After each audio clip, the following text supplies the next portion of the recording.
Bismillahirrahmanirrahim. Assalamualaikum warahmatullahi wabarakatuh. Bismillah, alhamdulillah, wassalatu wassalamu ala rasulillah Muhammad ibn Abdillah, la hawla wa la quwata illa billah, amma ba'du. Kaifa halukum ayuhat talabah? Arju an takunu fi sihatin wa afiyah fi hadha sabah. Nahnu sanadrus al-isti'arah wa tashbih fi hadhihi al-hissah. Anak-anak, bagaimana kabar kalian pagi ini? Mudah-mudahan semuanya sehat.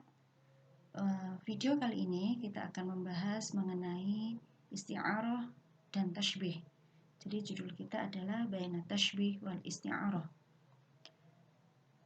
Ini adalah materi untuk menegaskan materi kemarin mengenai isti'arah dengan langsung membandingkan pada tashbih yang merupakan cikal bakal dari isti'arah, untuk mempermudah pemahaman kalian dan memperdalam pemahaman kalian mengenai isti'arah. Kita lanjutkan. Di sini ada perbandingan antara at-tashbih dan al-isti'arah. Di mana dalam at-tashbih ini, di sini at-tashbih, di sini rukunnya adalah musyabbah, musyabbah bi, adatut tashbih, wajhu syibah. Kemudian al-musyabbah dan al-musyabbah bi ini disebut dengan torofayit tashbih. Ini adalah disebut dengan unsur pokok tashbih atau dua torof tashbih yang wajib ada dalam tashbih, karena untuk ada tashbih dan wajhu syibah ini bisa jadi ada, bisa jadi tidak. Kemudian jika dibandingkan dengan isti'arah, bagaimana tashbih ini? Dalam isti'arah nanti dua torof tashbih, yaitu al-musyabbah atau al-musyabbah bi, ini salah satu saja yang akan dipakai. Jadi salah satu dari rukun tashbih itu hanya akan dipakai satu dalam isti'arah. Jika yang dipakai musyabbah bi, maka berarti nanti yang dipakai dalam isti'arah itu adalah musta'ar minhu. Jika yang dipakai dalam isti'arah itu musyabbahnya, maka berarti musta'ar lahu. Pemakaian musyabbah bi dan musyabbah ini mempengaruhi jenis tashbih. Jadi dilihat dari pengertiannya, jika rukun tashbih itu wajib ada musyabbah dan musyabbah bi, kemudian ditambah lagi dengan rukun yang lain yaitu adatut tashbih dan wajhu syibah, maka dalam isti'arah mahudhifa ahadu torofai tashbih, justru salah satu torof tashbih, entah itu musyabbah atau musyabbah bi, nanti akan disebutkan salah satu. Dan ini nanti akan berpengaruh pada penamaan jenis dari isti'arah tersebut. Kesimpulannya, fakullu majaz yubna ala tashbih yusamma isti'aratan. Dari setiap majaz yang didasarkan atau dibuat dari tashbih disebut dengan isti'arah. Sekarang kita lanjutkan.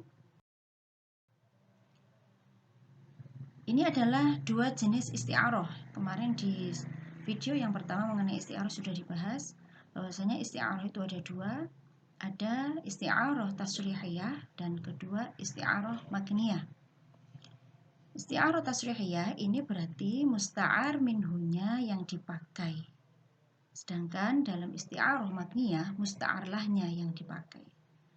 Musta'ar minhu ini jika dipersamakan dengan tashbih, maka musta'ar minhu ini adalah musyabbah bih, sedangkan musta'ar lahu itu adalah musyabbah.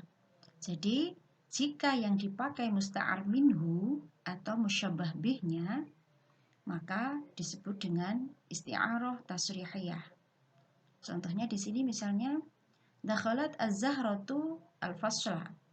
Dakhalat az-zahratu al-fasla. Di sini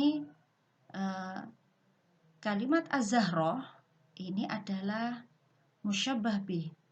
Jika misalnya bentuk tashbihnya seperti ini, hiya kaz-zahrati fil jamali. Misalnya ini musyabbah bih, ini musyabbah, ini musyabbah bih. Yang digunakan adalah musyabbah bihnya. Maka jika musyabbah bih ini dipakai dalam isti'arah, disebut dengan nama musta'ar minhu. Jadi isti'arahnya disebut dengan isti'arah tasrihiyah. Kemudian untuk jenis yang kedua, isti'arah makniyah, ini yang dipakai adalah musta'ar lah. Berarti yang dipakai dalam isti'arah itu adalah al-musyabbahnya. Misalnya di sini ada contoh wasubahi idza tanaffas. Demi waktu subuh jika dia bernafas. Yang dipakai dalam isti'arah ini adalah musta'ar lahu. Jika misalnya kalau dalam isti'arahnya dianggap seperti ini, as-subhu kal insan. Nah, misalnya ada tasbih seperti ini, berarti as-subhu ini musyabbah, ka ini adatut tasbih, al-insan ini musyabbah bih. Yang dipakai adalah musyabbahnya. Berarti yang dipakai adalah musta'arlahnya. Jika yang dipakai musta'arlah, maka berarti jenisnya makniyah. Karena musta'arlah yang dipakai dalam isti'arah tersebut. Mudah-mudahan bisa difahami. Nah, dalam isti'arah makniyah, ini yang terpenting adalah pemilihan kata kerja yang digunakan. Biasanya kata kerja ini seperti contohnya kata subuh, tidak mungkin subuh itu bernafas. Yang bernafas biasanya adalah manusia. Maka dari itu berarti di sini dalam bentuk tasbihnya ini seolah-olah as-subhu kal insan. Kenapa disebut subuh ini seperti manusia? Karena di sini menggunakan kata kerja tanafas, yaitu artinya bernafas. Di mana tanafas ini hanya dilakukan oleh manusia. Inilah kenapa pemaknaan kata as-subhi di sini, kemudian kata az-zahra ini diartikan secara majas dan tidak diartikan secara yang hakiki. Maka dari itu ini adalah jenis isti'arah. Kemudian untuk isti'arah tasrihiyah di sini mungkin bisa untuk mempermudah membuat bentuk isti'arah tasrihiyah, jadikan musyabbah bi sebagai bahan dasar membuat isti'arah tasrihiyah. Jadi jika hendak membuat sebuah isti'arah tasrihiyah, pilih dulu musyabbah bi kira-kira yang akan dipakai dalam kalimat itu apa. Misalnya di sini ada kata al-asad. Kata al-asad ini arti aslinya adalah singa. Nah, setelah ketemu kata al-asad, nanti gunakan kata al-asad ini dalam kalimat, tetapi dalam bentuk arti majaznya. Kenapa memilih kata al-asad? Al-asad ini sering digunakan untuk menggambarkan sifat pemberani, sifat kuat, dan sifat yang serupa dengan itu. Maka nanti akan menjadi sebuah bentuk isti'arah seperti ini misalnya jika dibuat kalimat. Al-asad nazala al-mal'ab. Al-asad sang singa di sini yang dimaksud adalah pemain bola. Kenapa di sini di al-asad ini digambarkan sebagai pemain bola? Karena di sini ada mal'ab. Mal'ab ini artinya lapangan bola. Jadi kalau diartikan isti'arahnya sang singa turun ke lapangan. Artinya pemain bola yang tangguh itu, yang seperti singa sifatnya, pemberani dan tangguh, itu turun ke lapangan. Jadi dengan bermodalkan kata al-asad, jadi huwa kal asad, tasbihnya begitu, dia seperti singa. Kemudian musyabbah bih-nya dipakai, digunakanlah dalam bentuk isti'arah ini dengan menambahkan kata kerja nazala, kemudian dengan ada kata al-mal'ab di sini, ini menandakan bahwasanya sang singa turun ke lapangan bola. Berarti yang dimaksud dengan al-asad di sini adalah bentuk majaz. Kemudian untuk isti'arah makniyah, pilih kata kerja dengan makna majaz untuk membuat isti'arah makniyah dengan bahan dasar musyabbah. Misalnya kalian akan membuat seperti contoh dulu yang pernah ada di video sebelumnya, kata berkicau. Kata berkicau ini biasanya identik dengan burung. Kemudian untuk musyabbahnya yang dipilih dalam kalimat adalah penyair. Nah, tidak mungkin ini. Penyair itu tidak mungkin berkicau. Biasanya penyair itu berlagu atau berdendang. Dalam video sebelumnya disebutkan sebuah contoh gharrada asyair biqasidati. Gharrada artinya berkicau, asyair orang yang bersyair biqasidati dengan lagunya. Kata gharrada ini dipilih dengan arti berkicau. Penyair ini seolah-olah disamakan dengan seekor burung. Yang berkicau itu kan hanya burung, tetapi di sini kata penyair, kata kerjanya menggunakan kata berkicau.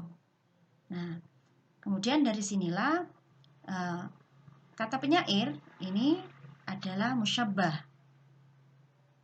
Kenapa musyabbah? Jadi kalau bentuk tasbihnya berarti asyair, asyair kal katoir. Penyair itu seperti burung. Kenapa diibaratkan seperti burung? Karena kata kerja yang dipilih adalah kata berkicau. Jadi akhirnya asyair yang merupakan musyabbah digunakan dalam kalimat. Ini sudah dijelaskan dalam video yang pertama. Kemudian misalnya lagi ada kata di sini, ada kata mencengkeram. Mencengkeram ini biasanya adalah kata kerja yang digunakan untuk binatang buas. Misalnya elang ya, mencengkeram. Nah, kemudian di sini musyabbahnya adalah kata kematian. Seperti contoh kalimat ini misalnya wa idzal maniyatu ansyabat adzfaraha. Wa idzal maniyatu ansyabat adzfaraha. Ini sebuah syair yang cukup terkenal. Wa idzal maniyatu ansyabat adzfaraha alfaita kulla tamimatin la tanfa. Lengkapnya seperti itu. Saya ambil yang depan. Di sini wa idzal maniyatu, dan ketika maut atau kematian, ansyabat mencengkeramkan adfaroha, kuku-kukunya. Jika diperhatikan, kata mencengkeram ini harusnya milik binatang seperti elang yang punya kuku tajam untuk mencengkeram. Tetapi di sini kata maut atau kematian ini menggunakan kata kerja mencengkeram. Padahal biasanya mencengkeram ini punyanya burung tadi. Jadi di sini almaniyah yang merupakan musyabbah, ya kenapa musyabbah? Karena kalau dibuat tasbih ini akan bisa menjadi misalnya almaniyatu katoir, jadi apa namanya, kasiba, kasiba, almaniyatu kasiba. Jadi kematian itu seperti binatang buas. Kenapa dibuat tasbih dengan arti seperti itu? Karena yang dipakai adalah kata kerja ansyabat. Jadi dalam isti'arah makniyah yang terpenting adalah pemilihan kata kerja yang pas untuk musyabbah yang akan digunakan di dalam sebuah kalimat isti'arah makniyah. Demikian penjelasannya. Slide selanjutnya ini adalah soal untuk kalian. Silahkan perintahnya dilihat, pilih 3 dari 5 isti'arah yang tertulis di sini. Kemudian cari makna dari isti'arah yang dipilih, berarti dari 3 isti'arah tadi. Kemudian yang terakhir adalah tentukan jenis isti'arahnya. Misalnya di sini, kasyarul bahru an anyabihi. Fil madrasati kawakibun nasiru ala hadiha. Asfarat asyamsu an wajiha, fabaharat an-nasu bijamaliha. Tarul khabaru ilal madinah. Walamma sakata ammusal ghadabu. Ini adalah sebuah ayat yang terakhir.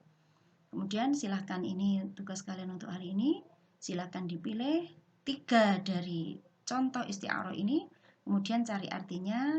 Kemudian tentukan jenisnya, jenis isti'arah tasrihiyah atau jenis isti'arah makniyah. Demikian pembelajaran kita pagi ini. Mudah-mudahan bermanfaat. Syukran ala ihtimamikum. Wassalamualaikum warahmatullahi wabarakatuh.